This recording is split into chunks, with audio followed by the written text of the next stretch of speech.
జగన్కి Pawan shock viral అవుతున్న వార్త. ఎందుకంటే పవన్ కళ్యాణ్ గారు విస్తృతంగా పర్యటిస్తున్నారు, జగన్మోహన్ రెడ్డి గారు విస్తృతంగా పర్యటిస్తున్నారు. దీని పర్యవసానాలు ఒకరికొకరు ఇండైరెక్ట్గా చురకలు వేసుకుంటున్నారు. సరే, ఇప్పుడు ఆయన ఏమంటున్నారంటే గత ప్రభుత్వం ఏదైతే తప్పులు చేస్తుందో, గత ప్రభుత్వం ఏదైతే తప్పటడుగులు వేసిందో, గత ప్రభుత్వం ఏదైతే శృతి మించి మాట్లాడిందో, ఆ మాటలు ఎవ్వరు మాట్లాడినా సరే తోలు తీస్తానంటున్నాడు ఇండైరెక్ట్గా ఆయన మాటల్లోనే. ఆయన ఆ రకంగానే మాట్లాడతారు కదా, అది జనసైనికులు అవనియండి, లేకపోతే వేరే వాళ్ళు అవనియండి, వేరే వాళ్ళు అవనియండి, పద్ధతి ప్రకారంగా మాట్లాడుకోవాలి తప్పించి ఎవరికి నచ్చినట్లు వాళ్ళు వాగితే గత ప్రభుత్వంలాగే అవుతుందని చెప్పి ఆయన హితబోత చేసుకుంటూ సీమలో, ఆయన సీమ అంటే రాయలసీమ కాదు, కోనసీమ, అక్కడ ఆయన కొన్ని చురకలు వేశారు. రాష్ట్రంలో డిప్యూటీ సీఎం పవన్ వరుస పర్యటనలు, సినిమాలను కూడా పక్కన పెట్టి ప్రజల్లో తిరుగుతున్న పవన్, ప్రజా సమస్యల పరిష్కారం కోసం తన వంతు ప్రయత్నం, సమస్యల పరిష్కారం కోసం నేరుగా ప్రజల్లోకి వెళ్తున్న పవన్ డిప్యూటీ సీఎం పదవికి వన్నీ తెచ్చారంటూ సర్వత్రా ప్రశంసలు. గతంలో డిప్యూటీ సీఎంలు ఎవరైనా ఈ రకంగా తిరిగారా, ఈ రకంగా వెళ్ళారా, ఈ రకంగా సమస్యలు చూసారా, లేకపోతే ఈ రకంగా రైతులు ఆవేదన వ్యక్తం చేస్తుంటే కొబ్బరి రైతులు అవనియండి, లేకపోతే వేరే రైతులు అవనియండి, వాళ్ళకి మేము ఉన్నామని భరోసా ఇచ్చారా, ఎప్పుడైనా అవి కనిపించినయా? కానీ ఒక కొత్త ట్రెండ్ పవన్ కళ్యాణ్ గారు తీసుకువచ్చారు.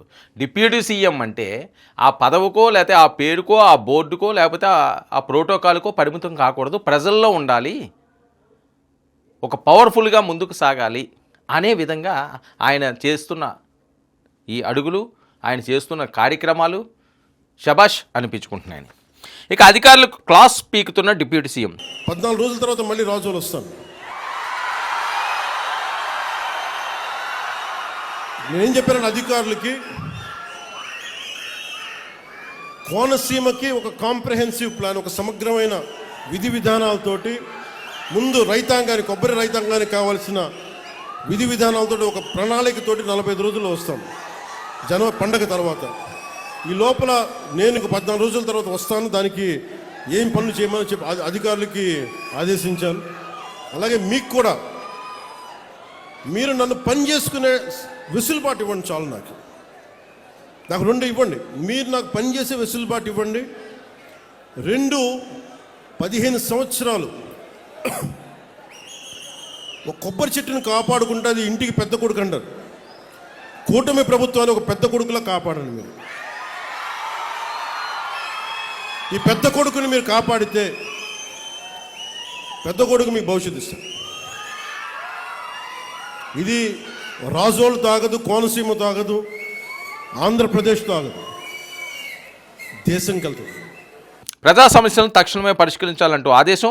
ఇంకా వైపు జనసేన శ్రేణులకు కూడా పవన్ క్లాసు, డిసిప్లిన్గా ఉండాలని ఆదేశం. బూతుల భాష మనది కాదని హితబోధ. సోషల్ మీడియాలో కొందరు జన సైనికులు వైసీపీపై సీరియస్. ఆ క్రమంలో కొంతమంది జన సైనికుల భాషపై సేనానికి కంప్లైంట్. ఈ క్రమంలో దీంతో పార్టీ శ్రేణులకు వార్నింగ్ ఇచ్చిన పవన్ కళ్యాణ్. ఎందుకు పవన్ కళ్యాణ్ ఈ రకంగా మాట్లాడారు అంటే, గతంలో పదే రాష్ట్ర వ్యాప్తంగా మాట్లాడుకునేది బయటికి చెప్పినా చెప్పలేకపోయినా చాలామందిలో జరిగిన చర్చ ఏంటండి, 2019 నుంచి 24 వరకు కరోనా కాలం పక్కన పెడితే కనీసం 3 సంవత్సరాలు ఇంకా డైరెక్ట్గా పచ్చి బూతులే మనం మాట్లాడుకుంటున్నామా వీడియోల్లో అనే విధంగా. కొన్ని ఆటలకైతే కొద్దిగా ఆ మాత్రం సిగ్గున్న వాళ్ళు, మొహమాటస్తులు, స్త్రీలు చెవులు 2 మూసుకోవాలి కొంతమంది మాట్లాడుతుంటే. అంత దారుణంగా మాట్లాడేవారు. అది ఏ పార్టీ ఏంటి అన్నది అవన్నీ ఎవరైనా సరే వీళ్ళు బాగా మాట్లాడారు, వాళ్ళు బాగా మాట్లాడలేదు కాదు, ఏ పార్టీ మాట్లాడే వాళ్ళని తప్పే. కానీ అతిగా మాట్లాడిన వారు అతి దారుణంగా, అతి వెటకారంగా, అతి దిగుప్సాకరణంగా ఏంట్రా బాబు ఈ భాషలేంటి, మంత్రుల భాషలేంటి, లేకపోతే ఎమ్మెల్యేల భాషలేంటి, లేకపోతే ఈ నాయకుల భాషలేంటి అని పదే లక్షల మంది అనుకునే విధంగా మాట్లాడిన వాళ్ళ వల్లే, వాళ్ళు మాట్లాడిన బూతులే వాళ్ళకి కాల సర్పాలై కాటేసినాయి. ఈరోజు 11కు పడిపోయి అని చెప్పి పవన్ కళ్యాణ్ గారు చెప్పకనే చెప్తున్నాడు. గత ప్రభుత్వం మళ్ళీ ఏం మాట్లాడుతున్నారు, మేము భవిష్యత్తులో ఇవి చేస్తాం ఉన్నారు. మీకు 5 సంవత్సరాల సమయం ఇస్తేనే మీరు ఏం చేయలేకపోయారు, రాష్ట్రాన్ని ఇంత అస్తవ్యస్తంగా చేశారు. ఇంకొకసారి మీరు వస్తే ఏం జరుగుద్ది, అదే వద్దని చెప్పి మనం ప్రజలు పక్కన పెట్టారు. ఈ రోజుకి వాళ్ళు తీరుతేనే మార్చుకోవట్లేదు. చాలా తక్కువ సార్లు గత ప్రభుత్వం గురించి మాట్లాడతారు. వాళ్ళు ఈ రోజుకి వాళ్ళ బూతులు మారట్లేదు, వాళ్ళ బుద్ధులు మారట్లేదు. నేను ఇంకా మీరు సామాజిక మాధ్యమాల్లో తిడుతూనే ఉన్నారు. మళ్ళీ ఇంకొకసారి హెచ్చరిస్తున్నా. పిఠాపురంలో ఒకసారి చెప్పాను మీకు, మళ్ళీ మీరు కూర్చొని పాత పద్ధతిలో గనుక మళ్ళీ నాయకులు మళ్ళీ మీరు పిచ్చి ప్రలాపనలు చేస్తే పర్యవసానాలు చాలా తీవ్రంగా ఉంటాయి, గుర్తుపెట్టుకోండి. మిమ్మల్ని మీరు కానీ మీ నాయకులు కానీ మీరు ఒక క్రమబద్ధంగా ఒక పద్ధతిలో మమ్మల్ని విమర్శిస్తే తప్పులను మేము సరిదిద్దుకుంటాం, వివరణిస్తాం. అలా కాకుండా వ్యక్తిగతంగా మళ్ళీ పాత పద్ధతిలో చేస్తే ఈసారి నేనే చెప్తున్నా. మీరు పవన్ కళ్యాణ్ మంచితనం చూశారు, పవన్ కళ్యాణ్ సహనం చూశారు, పవన్ కళ్యాణ్ గట్టితనం మీరు చూడలేదు ఎప్పుడు. దయచేసి అక్కడ దాకా తీసుకెళ్ళకండి.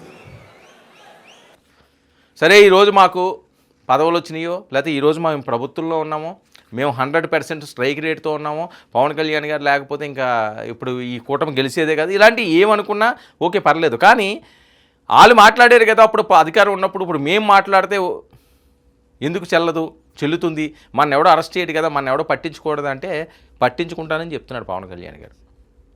ఆ భాష మనది కాదు, ఆ బూతులు ఆ భాష ఈరోజు వాళ్ళని అక్కడికి తీసుకొచ్చినాయి. మనలో ఎవరు చేసినా సరే నిర్దాక్షిణ్యంగా బయటికి గెంటేస్తాను అంటున్నాడు ఆయన. ఇండైరెక్ట్గా మాస్ వార్నింగ్. పవన్ కళ్యాణ్ వార్నింగ్లు ఈ రకంగానే ఉంటాయి. మీ ఇష్టం వచ్చినట్లుగా మాట్లాడతాను, మీ ఇష్టం వచ్చినట్లుగా పేల్తాను, మీ ఇష్టం వచ్చినట్లుగా వెళ్ళి టీవీలకు ఎక్కుతామంటే ఎవరిని క్షమించడు ఆయన. అందుకని రీషఫుల్ కూడా చేస్తున్నారు చాలావి. అందులో భాగంగానే ఆయన శుతిమెత్తగా వార్నింగ్ ఇచ్చాడు. పద్ధతి మార్చుకోవాలంటూ వైసీపీకి పవర్ వార్నింగ్. ఇక్కడతో ఊరుకున్నాడా, ఇప్పుడు అటువైపు వెళ్ళాడు మళ్ళీ ఈయన. అధికారంలో లేకపోయినా భాష మార్చుకొని వైసీపీ శ్రేణులంటూ నిప్పులు. ఈసారి మేమే వస్తామంటూ సవాల్ చేస్తున్న వైసీపీ నేతలు తాము అధికారంలోకి వస్తే అంతు చూస్తామంటూ బెదిరింపులు. టీడీపీ జనసేన శ్రేణులు భరతం పడతామంటూ బెదిరింపులు. సోషల్ మీడియాలో రెచ్చిపోతున్న వైసీపీ శ్రేణులంటూ కొన్ని పోస్టులు వస్తున్నాయి. రప్పా అంటూ పబ్లిక్గానే రెచ్చిపోతున్న వైసీపీ కార్యకర్తలు. వీళ్ళు చెప్పేది ఏంటి, మళ్ళీ మేమే వస్తాం. జగన్మోహన్ రెడ్డి గారి వెర్షన్ ఇది. మళ్ళీ మేమే వస్తాం, మేము గెలుస్తున్నాం, గెలిచే వాళ్ళని బంగాళాఖాతంలో కూటమిని కలిపేస్తాం, వాళ్ళంతా చూస్తాం, కేసులు క్లోజ్ చేయించుకున్నా మళ్ళీ రీఓపెన్ చేస్తాం. అప్పుడే హెచ్చరికలు మొదలైనవి. ఇదేంటంటే ఇంకో 2 సంవత్సరాల తర్వాత చేస్తే కొద్దిగా ఆ హీట్ ఉన్నేమో, ఎందుకంటే ఎలక్షన్ హీట్ అంటూ ఉంటుంది. ఆ హీట్లో ఇదేమైనా వర్కౌట్ అవ్వలేము. ఇప్పటి నుంచి అంటే ఏంటి, ఇంకా వీళ్ళు వచ్చి 2 సంవత్సరాలు కూడా నిండా పూర్తి కాలేదు, ఇప్పటి నుంచి వచ్చి మేము ఇచ్చేస్తాం అంటే అది పాజిటివ్ అవుతుందో నెగిటివ్ అవుతుందో మరి వైఎస్ఆర్సీపీ ఆలోచించుకోవాలి, జగన్మోహన్ రెడ్డి గారు ఆలోచించుకోవాల్సిన అవసరం ఉంది. సేమ్ అది మరి ఆయన ఆలోచన ఏంటో అర్థం కాదు. ఇక తాజాగా రాజోల్లో వైసీపీకి వార్నింగ్ ఇచ్చిన పవన్, నోరుంది కదా అని ఇష్టానుసారంగా పేలితే బాగోదన్న పవన్ కళ్యాణ్. ఆయన మాట అంత కటువుగానే ఉంటుంది, ఒకసారి చెప్పు కూడా తీసాడు ఆయన. నోరుంది కదా అని ఇష్టం వచ్చినట్లుగా మాట్లాడితే ఊరుకునేది లేదు. గతంలోనే ఊరుకోలేదు. వాళ్ళు 151 సీట్లు ఉన్నప్పుడు డైరెక్ట్గా ఒక స్టేజ్ మీద చెప్పు తీసి వైసీపీ ఆయన తిట్టిన వాళ్ళని వైసీపీ నాకో అని చెప్పి ఆయన మాట్లాడాడు అంటే ఎంత గట్స్ ఉండాలండి. మరి పవన్ కళ్యాణ్ గారి మీద ఆ రోజు కేసు పెట్టలేకపోయారు, వీళ్ళు భయపడ్డారే ఎట్నుంచి ఎటు వెళ్తుందో అని. ఈరోజు మాట్లాడతారు తప్ప ఆ రోజు ఎందుకు కేసు పెట్టలేకపోయారు? మరి ఆయన తప్పు చేశాడు కదా. అంటే ఆయన ఆవేదన ఆ రకంగా వెళ్ళకక్కాడు. ఒక మనిషిని రోజు అలాగ పొడుస్తుంటే ఏమవుతుంది, పిల్లిని తీసుకొచ్చి లోపల బంధించి కొడుతుంటే ఏమవుతుంది, పులి అయిపోద్ది, పీకి పాకం పట్టేస్తుంది. ఎలాంటి వండన్నా సరే పీస్ చేస్తుంది, మొత్తం బ్లడ్ బాత్ చేయించేస్తుంది పిల్లిని పెట్టి కొడతానే. అదే మరి పుల్లాటి వ్యక్తి కొణిదెల వంశం, అది Pawan Kalyan power star, megastar, అన్ని స్టార్లు వాళ్ళ ఇంట్లోనే చుట్టూ ఉంటాయి వైఫై లాగా. మరి అలాంటి వాళ్ళు ఊరుకుంటారా? అదే సామాన్యమైన మనిషా, ఏమీ ఎవరో ఫాలోయింగ్ లేని మనిషా? అంటే లక్షల్లో కదిలి వచ్చేస్తారు. ఒక్క సిగ్నల్ ఇస్తే రెండ్రా పలానా ప్లేస్ కంటే లక్షల్లో స్వచ్ఛందంగా తరలో వచ్చేస్తారు. అలాంటి వ్యక్తితోటి పెట్టుకోవడం ఎందుకు, అనిపించుకోవడం ఎందుకు, ఆయన అండం ఎందుకు? సరే మీరు రాజకీయ పరంగా మాట్లాడండి, గెలండి, మీరే పాలించండి, అంత అది వేరు. పర్సనల్గా ఎందుకు వెళ్ళడం, అనవసరంగా ఎందుకు గెలుక్కోవడం? ఇదే కిలుక్కోవడం అంటారు.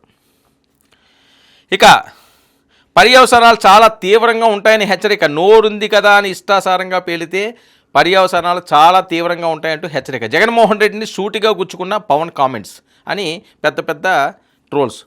ఈసారి కూడా వైసీపీకి అధికారం రాదన్న పవన్, 15 ఏళ్ళు కూటమిదే అధికారం అన్న పవన్ కళ్యాణ్. ఎందుకు రాదు అంటున్నారంటే ఇప్పటికీ వాళ్ళు మార్పు రావట్లేదు.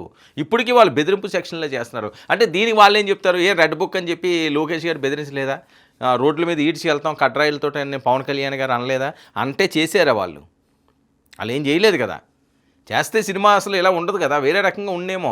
అది మీకే మరి ప్లస్ అవునో మైనస్ అవునో, లేకపోతే అమ్మ ఈడు గోల పోయిందిరా అని అనుకుంటారేమో. ఆ టైంలో మీరు ఎవరన్నా అరెస్ట్ చేసినా అక్కడ ఆ ప్రాంతం వాళ్ళందరూ కూడా అమ్మ ఈడు పోతే బాగుంటారా అని కొంతమందిని కోరుకుంటుంటారు, కొంతమంది మీద పూజలు చేస్తుంటారు. అలాగనుకుంటారో అమ్మ పాపం ఈయన ఇలా చేశారా అంటే మీకు ప్లస్ అవుతుంది. మీకు అది పాజిటివ్ వైబ్రేషన్స్ వచ్చినాయి అనుకోండి, మీకు ప్లస్ అవుతుంది. నెగిటివ్ అనుకోండి, ఇంక వీళ్ళు బతుకులు ఇంతే అని చెప్పి మిగతా వాటి మీద కూడా ఆ ఎఫెక్ట్ పడుతుంది.